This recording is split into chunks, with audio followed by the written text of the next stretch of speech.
5 बजे की हर बड़ी खबर देख रहा है इंडिया मेरे साथ। नमस्कार, गुड इवनिंग आप सभी के साथ मैं हूं मलिका मल्होत्रा। आइए करते हैं आज के सफर की शुरुआत। राजस्थान में जयपुर से जोधपुर तक बुलडोजर एक्शन दिख रहा है। जयपुर ग्रामीण के चौमू में बीते दिनों जहां अवैध अतिक्रमण पर कार्रवाई के दौरान पत्थरबाजी हुई थी, आज वहां अतिक्रमण पर बुलडोजर चला, तो वहीं जोधपुर में एक बड़ी फैक्ट्री पर बुलडोजर कार्रवाई हुई।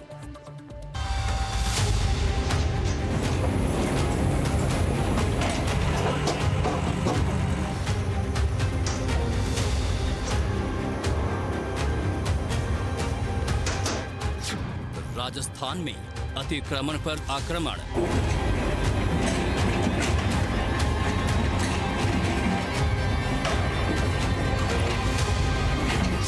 जयपुर से जोधपुर गरजा बुलडोजर।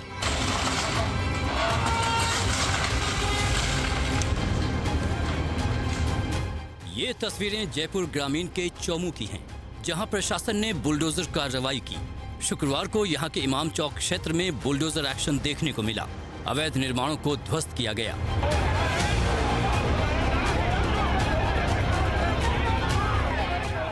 ये वही इलाका है जहां 25 दिसंबर की रात एक मस्जिद के बाहर से लोहे की रेलिंग और पत्थरों को हटाने की कोशिश की गई थी, लेकिन तब भीड़ ने पुलिस पर पत्थरबाजी की थी।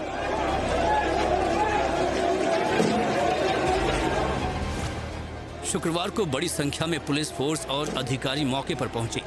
अतिक्रमण वाली जगहों पर बुलडोजर चलाया गया। लोग हैं वो यहाँ से अपना सामान है वो हटाते हुए दिखाई दे रहे हैं, और इसके साथ ही एहतियात के तौर पे जो है एक्स्ट्रा पुलिस जाब्ता है वो यहाँ पर लगाया गया है।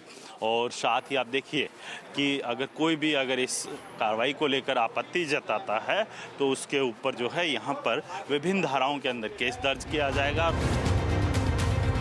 बताया जा रहा है कि अतिक्रमण की जद में आने वाले दुकानों और मकानों पर पहले ही नोटिस चस्पा किए जा चुके थे। 31 दिसंबर तक जवाब पेश करने के निर्देश दिए गए थे। इसके बाद अब कार्रवाई की गई है। पुलिस का कहना है कि ये कार्रवाई पूरी तरह से कानूनी है और कोर्ट के निर्देश के अनुसार ही की जा रही है। सर, जो गलत है उसके खिलाफ कार्रवाई होनी चाहिए और ये नगर परिषद द्वारा की जा रही है। हम इमदाद में यहाँ उपस्थित हैं। कितने निर्माण है और किस प्रकार के निर्माण है? ये सर चिन्हित नगर परिषद ने किया है सर, और वही कार्रवाई कर रही है, तो जो गलत है उसके खिलाफ कार्रवाई। यहाँ पे स्थानीय लोग कह रहे हैं कि ये टारगेट कर रहे हैं। नहीं, टारगेट की नहीं है। मुख्य मार्गों में भी हमारे द्वारा इसी प्रकार से कार्रवाई की जाती रही है, पूर्व में भी और अभी भी। जो आप देख पा रहे होंगे तो जो सड़क सीमा में जो अतिक्रमण है उसी को हटाया जा रहा है। किसी व्यक्ति को आज बुलडोजर कितने के दम पे चल रहा है, मतलब कितने अवैध अतिक्रमण पे चल रहा है? सर, ये लगभग अपना 800 मीटर का मार्ग होगा, इसको अतिक्रमण से मुक्त किया जा रहा है। दायरे में कोई भी आएगा जी, उसमें समान कार्रवाई की जा रही है। कितनी बार नोटिस दिया गया? सर, इनको पूर्व में 2 बार नोटिस जारी किए जा चुके हैं और पहले भी समझाइश की जा चुकी है। 25 दिसंबर की रात इस इलाके में पुलिस पर पत्थरबाजी की घटना हुई थी। मस्जिद के सामने लंबे समय से पत्थर पड़े हुए थे। इसके अलावा यहाँ रेलिंग बनाई गई थी जो कथित तौर पर अवैध थी। मस्जिद कमेटी और नगर निगम के बीच इन रेलिंग और पत्थरों को हटाने पर सहमति बनी। पुलिस कार्रवाई करने पहुंची, लेकिन कुछ स्थानीय लोगों ने इसका विरोध किया और पत्थर चलाए। अब इस इलाके में बुलडोजर कार्रवाई की गई है।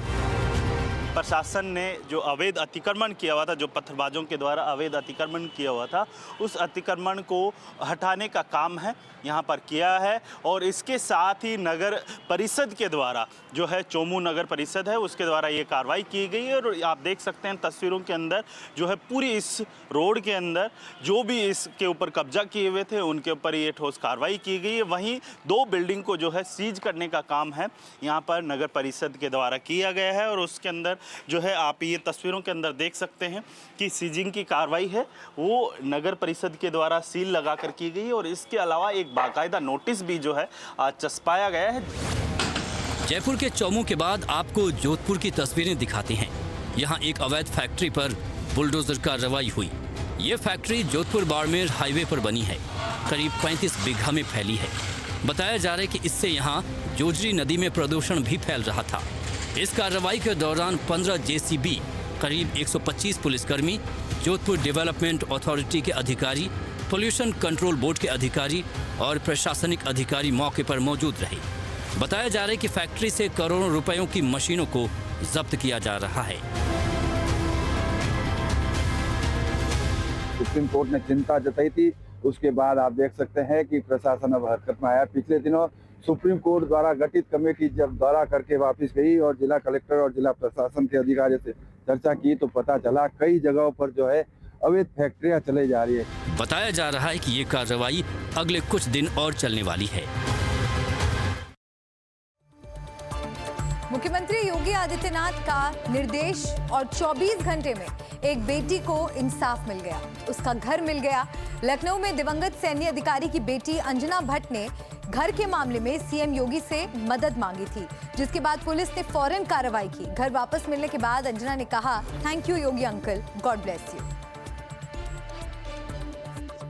चीफ मिनिस्टर योगी अंकल बहुत अच्छे हैं, बहुत महान हैं। उन्होंने मेरी दुख में सहायता की है। भगवान उनका भला करे, God bless him, he is a very good person.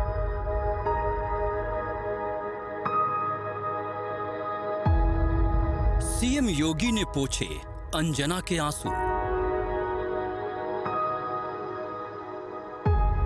24 घंटे के अंदर लौट आया आशियाना।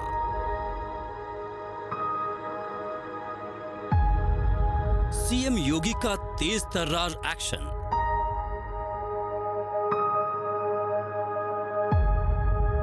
Thank you Yogi uncle, God bless you. Thank you uncle for helping me so much, God bless you. अपने आशियाने को पाने के लिए दर दर भटक रही अंजना की मुस्कान मुख्यमंत्री योगी आदित्यनाथ ने लौटा दी। सीएम योगी ने उन्हें साल के पहले ही दिन अनमोल तोहफा दिया। अंजना की आंखों में आंसू तो हैं, लेकिन ये खुशी के आंसू हैं। अपना घर वापस पाकर वो इतनी खुश हुई कि उनके मुख से निकल पड़ा, God bless you Yogi uncle. Give special thanks to our Chief Minister Aditya Yogi uncle. Thank you uncle for helping me so much. God bless you. दरअसल लखनऊ के इंदिरा नगर की निवासी अंजना के पिता का मकान एक व्यक्ति ने फर्जी दस्तावेज लगाकर हड़प लिया था। रिहैब सेंटर में रह रही अंजना ने बुधवार को मुख्यमंत्री योगी आदित्यनाथ से मिलकर अपना दर्द सुनाया। सीएम ने उनका दर्द सुना और जांच कराकर तत्काल उनका मकान उन्हें सौंपने का आदेश दिया। सीएम योगी के आदेश पर सक्रिय हुई प्रशासन व पुलिस की टीम ने जांच की और नए साल के पहले ही दिन अंजना को उनके घर में प्रवेश दिलाया। I have come back to my house. I unfortunately lost my parents and brothers some time ago. I was living alone. धन्यवाद देती हूँ मुझको अपने पेरेंट्स का, अंकल ब्रदर्स का घर वापस मिल लिया। अंजना ने सीएम योगी और सरकार का भी धन्यवाद किया। जैसा हम लोग के चीफ मिनिस्टर योगी अंकल बहुत अच्छे हैं, बहुत महान हैं। उन्होंने मेरी दुख में सहायता की है। भगवान उनका भला करे, God bless him, he is a very good person. I give special thanks to our chief minister Aditya Yogi uncle. Thank you uncle for helping me so much, God bless you. माता पिता व भाई बहन के निधन के बाद अंजना की हालत खराब हो गई थी। वो फुटपाथ पर बैठी रहती थी। अंजना सिजोफ्रेनिया से पीड़ित हैं। ये एक गंभीर मानसिक बीमारी है जो व्यक्ति के सोचने, महसूस करने और व्यवहार करने के तरीके को प्रभावित करती है। इंसान सच और भ्रम में फर्क नहीं कर पाता। पीड़िता अंजना ने मुख्यमंत्री योगी आदित्यनाथ से मिलने का आग्रह किया।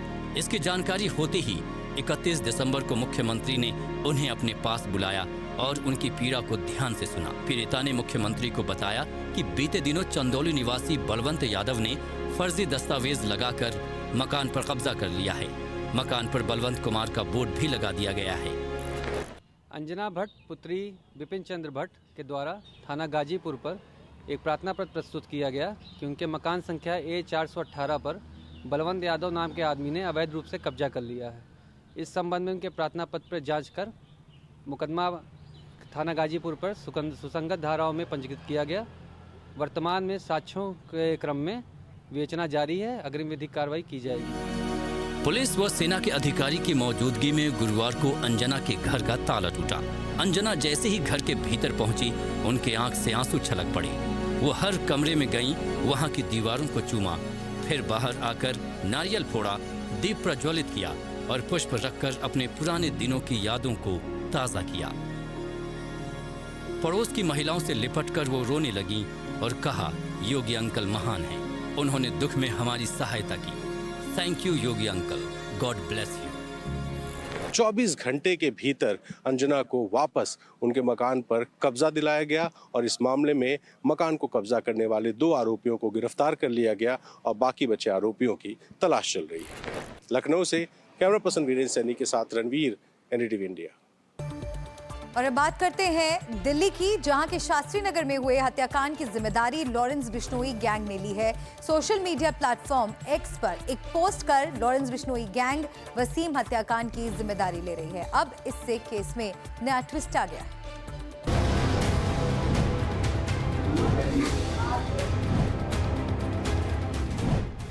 दिल्ली में सरेआम मर्डर।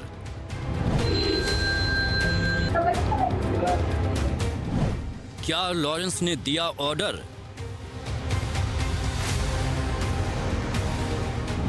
हाशिम बाबा के खिलाफ बोला तो ले ली जान।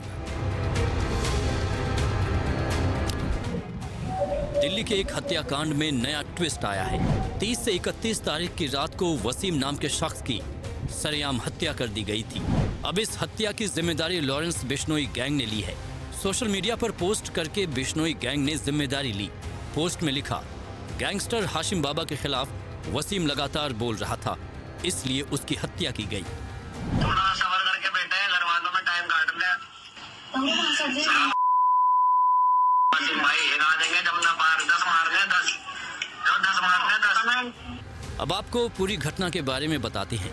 दिल्ली के शास्त्री नगर में सरेआम हत्या की वारदात। 30 से 31 दिसंबर की रात वसीम पर चाकू से हमला। अस्पताल में डॉक्टरों ने वसीम को मृत घोषित किया। पुलिस ने हत्या का केस दर्ज कर जांच शुरू की। सीसीटीवी और सूत्रों के आधार पर 2 आरोपी गिरफ्तार। 26 साल का शाकिर और 22 साल के इस्लाम पकड़े गए। लॉरेंस गैंग ने हत्याकांड पर पोस्ट कर दावा किया, हाशिम बाबा पर गलत बोलने पर हत्या। Lawrence gang. पुलिस वाले मिले हुए हैं भाई, सब पुलिस वाले मिले हुए हैं, हमें गाली बक रहे थे पुलिस वाले। जब मैं वहाँ खड़ी हुई ना, मैंने चलो आपस का मैटर है, आपस में लड़ाई मत लड़ो। तो हमें क्या पता, वो उससे पहले ही जान से मार चुका था उनको। वो वहाँ पर वो तो बात करने गए थे कि मेरी बीवी से क्यों कोई लड़ाई झगड़ा लड़ा, तुम मुझसे बात करता। मैं तो था आदमी, आदमी से तो बात करेगा। पूरा घर जाके इसको गाली बक के आया, तब अपनी बीवी के चक्कर में पूछने नहीं आएंगे बात। पूरे घर ने मिल के मारा उनको। तिहाड़ जेल से ऑर्डर और दिल्ली के अंदर मर्डर। साल के आखिरी में हुए इस गैंगवार को दिल्ली पुलिस पूरी गंभीरता से ले रही है। दिल्ली पुलिस गैंगस्टर हाशिम बाबा से किसी और मामले में पूछताछ कर रही है और हो सकता है कि इस मामले में भी उससे बहुत जल्दी ही पूछताछ हो। वहीं गुजरात की साबरमती जेल में बंद लॉरेंस बिश्नोई से भी इस मामले में एजेंसियां पूछताछ कर सकती हैं। नई दिल्ली से कैमरा पर्सन सचिन गुप्ता के साथ मैं मुकेश सिंह सेंगर, एनडीटीवी इंडिया। उधर दिल्ली पुलिस को नए साल के पहले दिन चुनौती मिली। 3 अलग अलग इलाकों में हत्या की 3 वारदात सामने आई। साल के पहले ही दिन 3 हत्याओं से दिल्ली दहल उठी।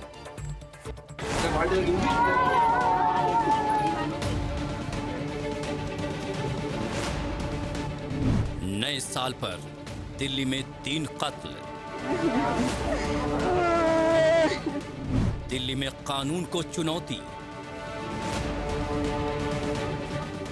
साल के पहले दिन खूनी वारदात। 2026 के पहले दिन जहां लोग खुशियां मना रहे थे, तो वहीं दिल्ली के कुछ परिवारों में मातम छाया हुआ था। नए साल के पहले दिन दिल्ली के 3 अलग अलग इलाकों में कत्ल के 3 केस सामने आ गए। आमतौर पर नए साल में सुरक्षा व्यवस्था पहले से कड़ी होती है, लेकिन इसके बावजूद लॉ एंड ऑर्डर को चुनौती दी गई और 3 अलग अलग जगहों पर हत्याएं हुई। पहली घटना उत्तर पश्चिमी जिले के थाना आदर्श नगर में हुई, जहां 50 साल के एक व्यक्ति की सिर्फ इसलिए हत्या कर दी गई क्योंकि उसने अपने घर के आगे गाली गलौज कर रहे एक शख्स को मना कर दिया। बस इसी बात पर गुस्साए लड़कों ने चाकू से घोंपकर बिहारी लाल की हत्या कर दी। आते हैं चले जाते हैं, कंप्लेंट की है, कंप्लेंट एक बारी कोई सुनवाई नहीं होती। 4 लड़के आए थे, ये ड्यूटी से आए थे, इन्होंने बोला कि यहाँ गाली वाली मत दो, फिर इनको चाकू से मार दिया, फिर उधर डाल लिया, उधर मारे उनके चाकू से। पकड़ा गया तो छोड़ दिया नाबालिग है। अगली घटना सुल्तानपुरी में हुई, जहां पालतू कुत्ते को लेकर विवाद इतना बढ़ गया कि कुछ युवकों ने 9वीं क्लास में पढ़ने वाले एक नाबालिग को चाकू घोंपकर मार दिया। जूस पीने गए थे ना, तो बिशप ने किसी लड़के को कुतिया दे रखी थी, तो उससे उस लड़के से वो कुतिया मांग रहा था, तो वो लड़का ना गाली गलौज करने लग गया कि नहीं दे रहा फलाना ढिमका ना। तो इतने में बिशप ने भी यहाँ से गाली बक दी, तो वो कह रहा तुम्हारे ब्लॉक में आके हमारे कोई गाली बक रहा है। तो इतने में ना वो 4-5 लड़के इकट्ठे हो गए, उन्होंने ना चाकू लेकर ना सीधा वार करने लग गए उसके ऊपर। इतना ही नहीं, बीच बचाव करने आई मृतक की मां को भी हमलावरों ने शरीर पर कई जगह चाकू मारकर गंभीर रूप से घायल कर दिया। वो लड़का वो गाली गलौज करी मेरे छोरे से, वो लड़का चाकू लेके आते ही लगा भाई मैंने हाथ जोड़ा, कोई बात नहीं गलती हो गई, मेरे को भी चाकू से मार करा मेरे पे। मैं पुलिस के थाने में गई, सुल्तानपुरी थाने में, किसी ने नहीं सुनी मेरी। मैं कि सर जल्दी भगो, मेरे लड़के को चाकू मारे, मेरे सामने मारा है। 4 कदम पे थाना था, फिर भी पुलिस नहीं आई। एक और सनसनीखेज वारदात मंगोलपुरी के ई ब्लॉक में हुई। यहाँ नए साल के मौके पर हुई बहस के बाद 21 साल के एक युवक और उसके दोस्त पर कई लड़कों ने चाकुओं से हमला कर दिया। घायल युवक की मौके पर ही मौत हो गई, जबकि उसका एक दोस्त गंभीर रूप से घायल है। हम पार्क में रुके सिगरेट पीने के लिए, सिगरेट पी, हमने सिगरेट पीते ही अचानक ही लड़के आए हैं, बहसबाजी हुई है। बहसबाजी में हाथ पैर चलाते चलाते उन 3 बंदों ने चाकू निकाले हैं। वो टोटल 6 से 7 बंदे थे, 6 को तो मैंने देखा, 7वें को नहीं देखा, बाकी 6 से 7 बंदे थे।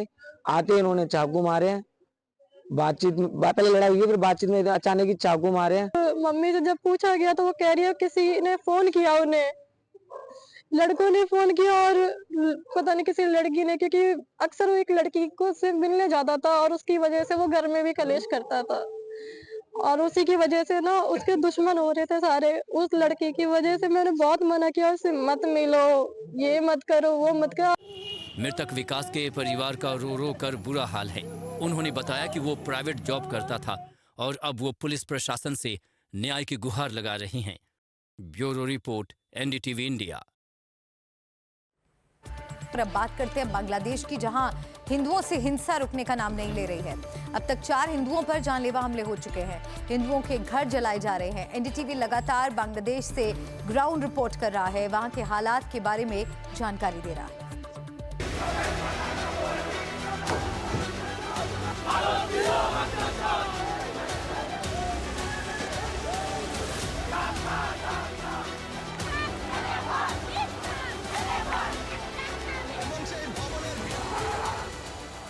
बांग्लादेश में हिंदुओं पर कैसे अत्याचार हो रहा है, ये तस्वीरें उसकी गवाह हैं।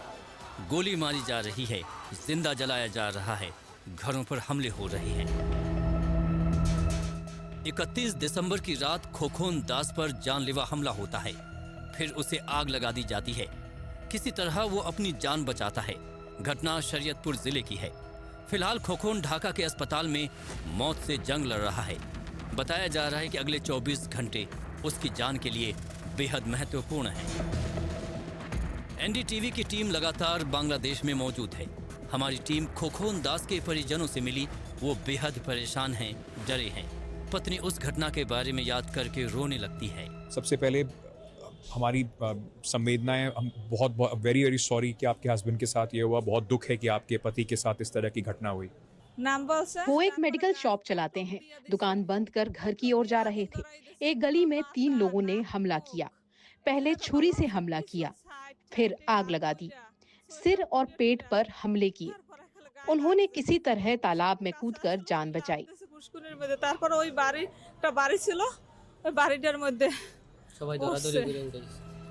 घर वाले बहुत परेशान हैं, डरे हुए हैं। इनका कहना है कि हमें सुरक्षा चाहिए, हिंदू खतरे में है, किसी के साथ कोई झगड़ा नहीं है।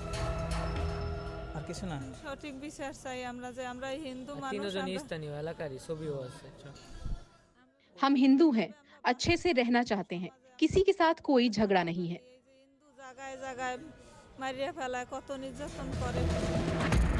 बांग्लादेश में हिंदुओं पर हमले रुक नहीं रहे हैं, तो वहीं उस्मान हादी के समर्थकों का प्रदर्शन जारी है। शुक्रवार को भी बांग्लादेश में राजधानी ढाका समेत दूसरे इलाकों में तनाव रहा। एक तरफ यहाँ से कुछ दूर शाहबाग इंटरसेक्शन पर उस्मान हादी के समर्थकों का जो प्रोटेस्ट है वो एक बार फिर से बढ़ा है, जहाँ पर भारत और यूनुस सरकार के खिलाफ और शेख हसीना के खिलाफ लगातार नारेबाजी हो रही है। दूसरी तरफ इस शुक्रवार को कोकुंदास, जिनकी जो हिंदू जिनकी 31 तारीख को बेरहमी से उनके ऊपर हमला किया गया था, वो अभी भी जिंदगी और मौत के बीच जूझ रहे हैं। उनका कल एक ऑपरेशन हुआ। मेरी उनकी पत्नी से बातचीत हुई। उन्होंने कहा कि अभी भी अगले 24 घंटे डॉक्टर ने कहा है कि उनके लिए बहुत ज़्यादा महत्वपूर्ण होने वाले हैं।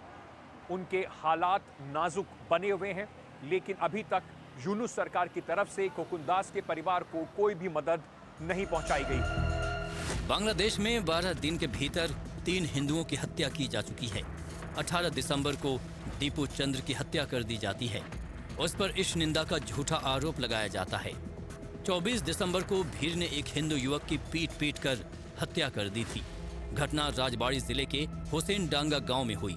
पुलिस के मुताबिक मृतक की पहचान 29 वर्षीय अमृत मंडल उर्फ सम्राट के तौर पर हुई है। उस पर जबरन वसूली के आरोप थे। इसके बाद 29 दिसंबर को मेमन सिंह जिले में एक कपड़ा फैक्ट्री के अंदर हिंदू कर्मचारी की गोली मारकर हत्या कर दी गई। घटना भालुका उपजिला की सुल्ताना स्वेटर्स लिमिटेड फैक्ट्री में हुई। मृतक की पहचान बजेंद्र बिस्वास के रूप में हुई है, जो फैक्ट्री में सिक्योरिटी गार्ड था। बांग्लादेश में इस साल चुनाव होने हैं, लेकिन यहाँ हालात काबू में नहीं आ रहे हैं।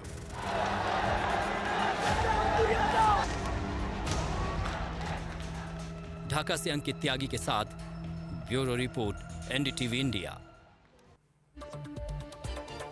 और बड़ी खबर मिल रही है, उत्तर प्रदेश के सीतापुर में बुलडोजर एक्शन हुआ है। रामकोट कस्बे में 50 मकानों पर बुलडोजर चला है। कई दुकानों पर भी बुलडोजर चला है। रोड से 8 मीटर दोनों तरफ हटाया गया है अवैध कब्जा। नैमिष हरदोई मार्ग पर बुलडोजर चला है। पीडब्ल्यूडी तहसील की टीम मौके पर मौजूद है। कस्बे में भारी जाम की समस्या, जल भराव होता था। रोड को चौड़ा करना है, तो सड़क के दोनों ओर से जो अवैध कब्जा है उसे हटाया गया है। रामकोट कस्बे में भारी जाम की समस्या थी और जनता को उससे निजात दिलाने के लिए जो अवैध कब्जा किया गया था उस पर बुलडोजर कार्रवाई हुई है। रामकोट कस्बे में बुलडोजर चला है।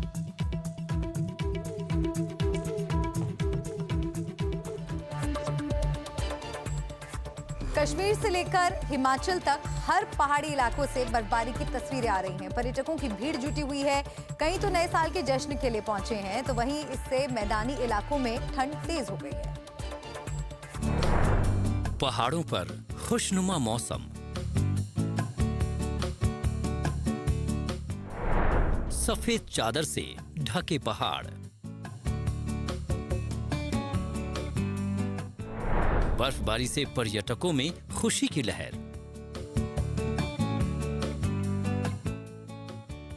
बर्फ की बारिश, खुशनुमा मौसम और ये हसीन वादियां, ये नजारा जन्नत जैसा है। इन वादियों में ऐसा जादू है कि हर कोई इनकी तरफ खींचा चला आता है। इनकी खूबसूरती का जाल हर किसी को फंसा लेता है। जम्मू कश्मीर में मौसम ठंडा ही नहीं बल्कि बर्फीला भी हो गया है। बर्फबारी ने यहाँ की खूबसूरती और बढ़ा दी है।